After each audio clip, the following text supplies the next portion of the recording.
Thank you అధ్యక్ష. ఈరోజు నేను మాట్లాడేటువంటి విషయం మరి ఇరిగేషన్ మంత్రికి సంబంధించింది అధ్యక్ష. మరి మా జిల్లాకు సంబంధించి సింగూరు గన్పూర్ ఆనకట్ట కింద ఉన్న రైతులకు మరి వారి పంటలు కాపాడుకునే విధంగా మరి సింగూరు నీటిని విడుదల చేయాలని చెప్పేసి నేను మాట్లాడడం జరుగుతోంది అధ్యక్ష. అదే సింగూరుకి సంబంధించి అధ్యక్ష మా టోటల్ కెపాసిటీ 29.9 TMC అధ్యక్ష. దాంట్లో సింగూరు మరి 40,000 ఎకరాలు, గన్పూర్ ఆనకట్టకు 21,600 ఎకరాలు మరి ప్రతి సంవత్సరం కూడా నీళ్ళు ఇవ్వడం జరుగుతుంది అధ్యక్ష. మా నర్సాపూర్ నియోజకవర్గం గన్పూర్ ఆనకట్ట కిందకు వస్తుంది అధ్యక్ష. దానికి మరి ప్రతి సంవత్సరం రబీకి కానీ ఖరీఫ్ కానీ 4 TMCల నీళ్లు మరి విడుదల చేయడం జరుగుతోంది అధ్యక్ష. అయితే ఈసారి కూడా అదేవిధంగా నీళ్ళు వదులుతారని చెప్పేసి రైతులందరూ కూడా ఆశించడం జరిగింది అధ్యక్ష. ఈ 21,600 కాకుండా దాని కింద 10 లిఫ్ట్ ఇరిగేషన్ స్కీమ్స్ ఉన్నాయి, అదేవిధంగా 7 చెక్ డ్యామ్లు ఉన్నాయి అధ్యక్ష. దీని కింద మరి 15,000 ఎకరాలు మరి నీళ్లు అందించడం జరుగుతోంది. అంతేకాకుండా అన్అఫిషియల్గా మోటార్లు పెట్టుకోవడం వల్ల ఇంకొక 20,000 ఎకరాలు, అంటే టోటల్గా సింగూరు నుంచి గన్పూర్ ఆనకట్టకు దాదాపు 70 కిలోమీటర్లకు సంబంధించి 1,00,000 ఎకరాలకు నీరు అందించేటువంటి కార్యక్రమం ప్రతి సంవత్సరం కూడా జరుగుతోంది అధ్యక్ష. అయితే ఈ సంవత్సరం ఏంటంటే సింగూర్ డ్యామ్ని మరి రిపేర్ చేస్తూ ఉన్నారని చెప్పేసి పేపర్లలో రావడం జరిగింది.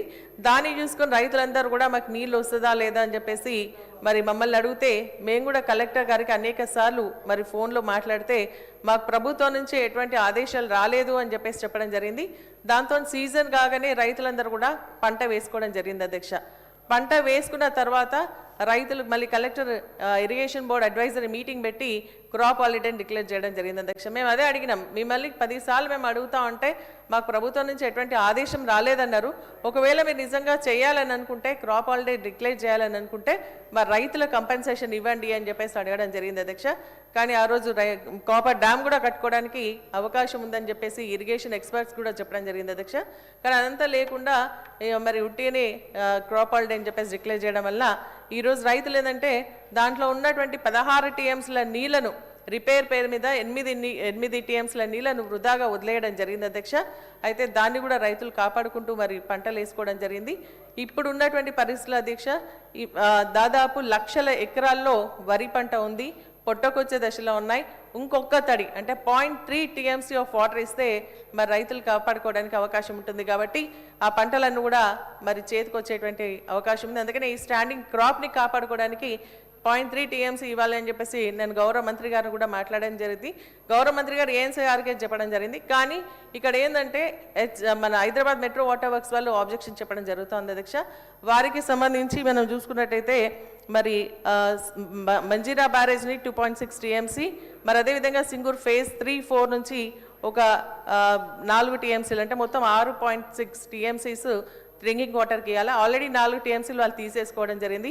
ఇప్పుడు ప్రస్తుతం దాంట్లో సింగూర్ డ్యామ్లో 7.45 TMC ఆఫ్ వాటర్ ఉంది అధ్యక్ష. మాకు మెదక్ జిల్లాకు సంబంధించి మిషన్ భగీరథ కింద తాగునీరు అందించడానికి ఒక 2 TMCలు, అదేవిధంగా హైదరాబాద్ వాటర్ సప్లై కోసం 2 TMC అయితే సరిపోతుంది.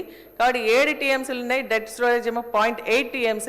కాబట్టి నేను మీ ద్వారా ప్రభుత్వాన్ని రిక్వెస్ట్ చేసిన, HMWS వాళ్ళని కూడా రిక్వెస్ట్ చేసిన ఏంటంటే తాగునీటికి సమస్య మరి ఎట్లయినా తీరుతుంది. కాకపోతే ఈరోజు రైతులకు సంబంధించి 1,00,000 ఎకరాల్లో పంట స్టాండింగ్ క్రాప్ ఉంది కాబట్టి దాన్ని రక్షించే విధంగా ఈ ఒక 0.3 TMCని ఈ 2 రోజుల్లో కనుక వదలకపోతే ఈ పంట నష్టం జరుగుతుంది. కాబట్టి మరి మీ ద్వారా నేను ప్రభుత్వాన్ని డిమాండ్ చేస్తా ఉన్నాను, ఖచ్చితంగా ఈ నీళ్ళు వదలాలని చెప్పేసి రైతుల పంటలు కాపాడాలని చెప్పేసి నేను మీ ద్వారా ప్రభుత్వాన్ని డిమాండ్ చేస్తున్నాను అధ్యక్ష. Thank you. సోదరిమణి సునీతా లక్ష్మణ్ రెడ్డి గారు చెప్పినటువంటి ఇరిగేషన్